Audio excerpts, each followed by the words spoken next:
Hi, and thank you for visiting my channel.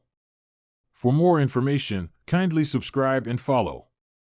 Now let's get started. WWE CCO Triple H's thoughts on Jade Cargill have reportedly been revealed.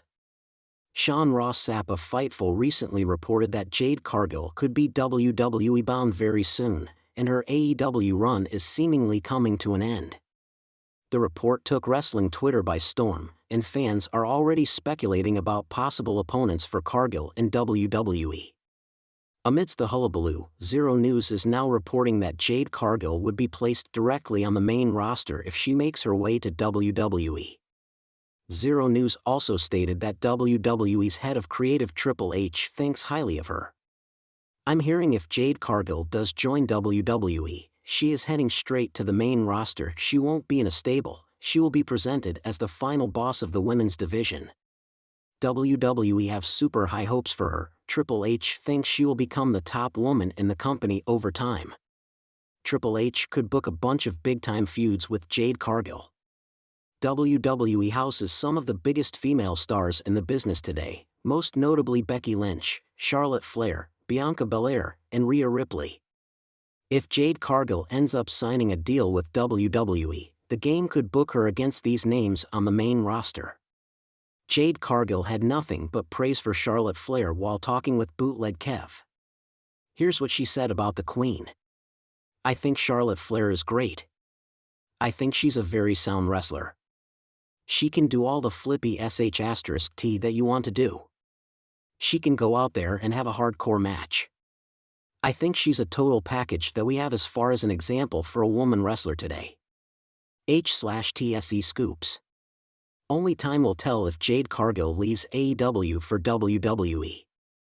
Cargill versus someone of the caliber of Bianca Belair would be a massive attraction warranting a spot on a WrestleMania card. The offices of WWE headquarters in Stamford, Connecticut, were buzzing. Triple H, the chief content officer of WWE, sat in his private office, his fingers lightly drumming against the mahogany desk. His gaze was fixed on the monitor in front of him, replaying a match for the third time that morning. It was a recent bout featuring Jade Cargill, WWE's newest powerhouse, and potential megastar. Jade had only been in WWE for a short time, but already, she was making waves. The fans were behind her, her in-ring performances were sharpening, and her presence was undeniable.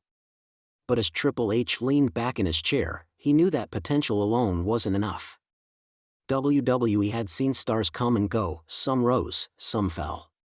The question wasn't whether Jade Cargill was a star. It was whether she had what it took to be the star. The first time he saw her. Triple H vividly remembered the first time he saw Jade Cargill perform. Back when she was making a name for herself elsewhere, her aura was impossible to ignore. She had the look, the confidence, and the physique that screamed megastar. There were shades of China in her power, echoes of Bianca Belair in her athleticism, but something uniquely her own in the way she carried herself. "She's a superstar waiting to happen," he had told Shawn Michaels at the time.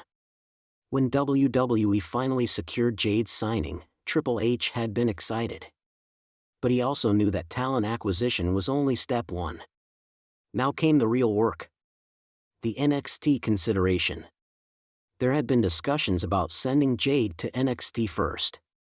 It was the standard route for most newcomers to WWE, getting accustomed to the company's in-ring style, the production, the pacing, and the expectations that came with being a WWE superstar. But Jade wasn't like most newcomers. "She's got main roster written all over her," Triple H had argued in meetings.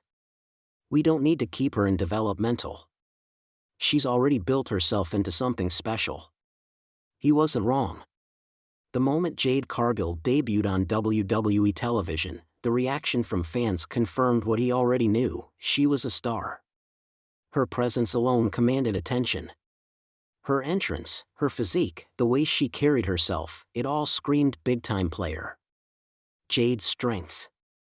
Triple H leaned forward, pausing the footage of Jade's latest match. There were a lot of things she had working in her favor. Unmatched presence. In an industry where presentation was everything, Jade Cargill was a walking highlight reel. She looked like someone who belonged on the WrestleMania stage. Athleticism, her background in sports had given her the kind of explosiveness and agility that couldn't be taught. Whether it was a suplex or a powerbomb, she executed with force and precision. Marketability, Jade wasn't just a wrestler, she was a brand. The way she engaged with fans, her social media presence, and her ability to generate buzz made her a marketer's dream. Championship material, the biggest question wasn't if she would be champion. It was when. The areas to improve. Triple H wasn't one to sugarcoat things, though. Every star had areas to work on, and Jade was no exception. In ring experience, she was improving rapidly, but WWE's style required a level of fluidity and adaptability that only came with time. He knew she was working hard at it, but she still had to reach that next level. Promo development, confidence on the mic wasn't an issue, but the depth of storytelling was something that took time to master. WWE thrived on compelling narratives, and Jade's story had to be more than just dominance, it had to be relatable. Long-term rivalries, Triple H believed that true stars were made through iconic rivalries. Jade had yet to find that definitive opponent in WWE who could elevate her storylines to the next level. He had a few ideas in mind. Dream matches and booking the future. Triple H picked up a notepad and started scribbling potential matchups. The possibilities for Jade Cargill in WWE were endless. Jade Cargill versus Bianca Belair, two of the most dominant athletes in WWE history clashing in a battle of power, speed, and charisma. That was main event material. Jade Cargill versus Rhea Ripley, two physically imposing forces in a war for dominance. The kind of match that would redefine women's wrestling. Jade Cargill versus Charlotte Flair, the Queen versus the New Blood. A test to see if Jade could hang with one of WWE's all-time greats. Jade Cargill versus Becky Lynch, a battle of styles, with Becky's experience and underdog mentality clashing against Jade's raw power. The WrestleMania possibilities were huge. The long-term vision. Triple H wasn't just thinking about the next few months, he was thinking about years down the line. Could Jade Cargill be the face of WWE's women's division? Could she be the one to usher in the next era? He believed the answer was yes. But it would take time, patience, and the right booking. He wanted to build Jade in a way that ensured longevity, not just quick success. He had seen too many stars burn bright and fade fast.